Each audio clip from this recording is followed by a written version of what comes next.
तो आज इस वीडियो में हम जानने वाले हैं कि रिस्क मैनेजमेंट कैसे किया जाता है, कैसे आप रिस्क मैनेजमेंट को फॉलो कर सकते हो। खुद का आप अपना रिस्क मैनेजमेंट बनाकर उसको अपने प्लान में ऐड कर सकते हो और उसको फॉलो कर सकते हो, क्योंकि रिस्क मैनेजमेंट एक काफ़ी ज़रूरी, काफ़ी इंपॉर्टेंट चीज़ हो जाती है ट्रेडिंग के अंदर। चाहे ट्रेडिंग हो, बिजनेस हो, जो भी आप करते हो, ठीक है। तो मोस्टली ट्रेडर्स क्या करते हैं कि खासकर जो बिगिनर्स क्या करते हैं, वो स्ट्रेटजी के पीछे भागते हैं, वो सेटअप के पीछे भागते हैं, कोई टिप के पीछे भागते हैं, इंडिकेटर के पीछे भागते हैं, और ये जो पार्ट है रिस्क मैनेजमेंट का वो इसको इग्नोर करते जाते हैं, जिससे कि काफ़ी ज़्यादा प्रॉब्लम का उनको फेस करना पड़ता है। बट जो वीडियो इसमें आपको पता चलेगा कि रिस्क मैनेजमेंट कितनी ज़्यादा ज़रूरी है और कैसे आप अपना खुद का रूल्स बनाकर, मैं बिल्कुल नहीं कह रहा हूँ कि आप दूसरे के रूल्स फॉलो करो, आप खुद के रूल्स बना सकते हो, उनके हिसाब से आप चल सकते हो, उनके हिसाब से आप अपना खुद का रिस्क मैनेजमेंट फॉलो कर सकते हो। तो सबसे पहले बात करते हैं रिस्क मैनेजमेंट होता क्या है। तो रिस्क मैनेजमेंट का मतलब होता है कि आप कोई भी ट्रेड ले रहे हो, उसमें आपका जो रिस्क है वो प्री डिफाइन होता है, वो पहले से ही सेट किया हुआ होता है, वो प्लान के हिसाब से होता है। ऐसा नहीं होता है कि आपने ट्रेड ले लिया, ट्रेड मिली, आपने ट्रेड ले लिया और आपको पता ही नहीं है कि आप रिस्क कितना ले रहे हो, टारगेट कितना ले रहे हो, क्वांटिटी कितनी ले रहे हो। तो जो ट्रेड है उसको मैनेज करना ही रिस्क मैनेजमेंट है। वो कैसे किया जाता है वो हम समझते हैं। तो सबसे पहले आपको अपना रिस्क डिफाइन करना होगा, आपको पता करना होगा कि भाई मैं रिस्क कितना ले सकता हूँ। ये सबसे ज़रूरी चीज़ है, ठीक है। ये सबसे ज़रूरी चीज़ है कि आप रिस्क कितना लेते हो। तो आपको खुद से एक सवाल पूछना है कि एक महीने में, या एक महीना छोड़ो, 2 महीने में मैं कितना कैपिटल रिस्क कर सकता हूँ जिससे कि मेरी मेंटल हेल्थ ख़राब ना हो।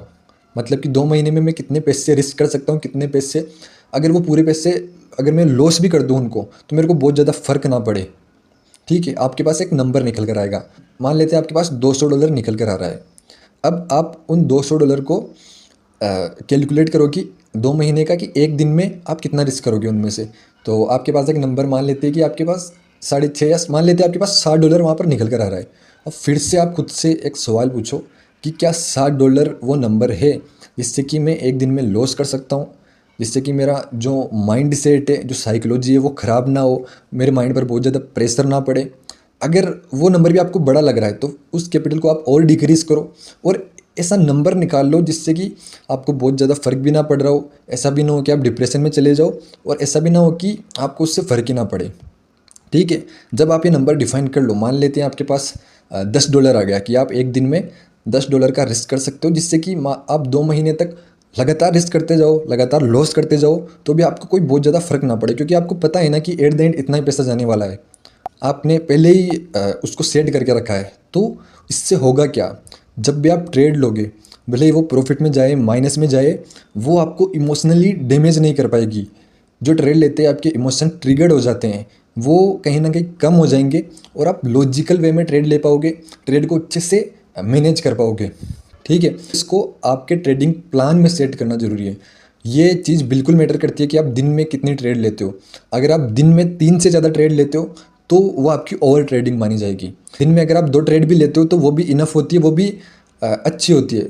आप एक ट्रेड दिन में ले सकते हो, एक ट्रेड आप यूएस सेशन में शाम के टाइम पर ले सकते हो, ठीक है। मान लेते हैं कि आप दिन में 2 ट्रेड लेते हो, तो आप दोनों ट्रेड में उस रिस्क को बैठा सकते हो कि एक ट्रेड में आप $5 का रिस्क ले सकते हो, 2 ट्रेड में आप 5 यानी कि $10 का रिस्क ले सकते हो। अगर आप 3 ट्रेडें लेते हो दिन में, तो 3 ट्रेड के हिसाब से आप पर ट्रेड में $3 का रिस्क कर सकते हो। मान लेते हो कि आप एक ही ट्रेड लेते हो, तो आप एक ही ट्रेड में $10 का रिस्क कर सकते हो, ठीक है।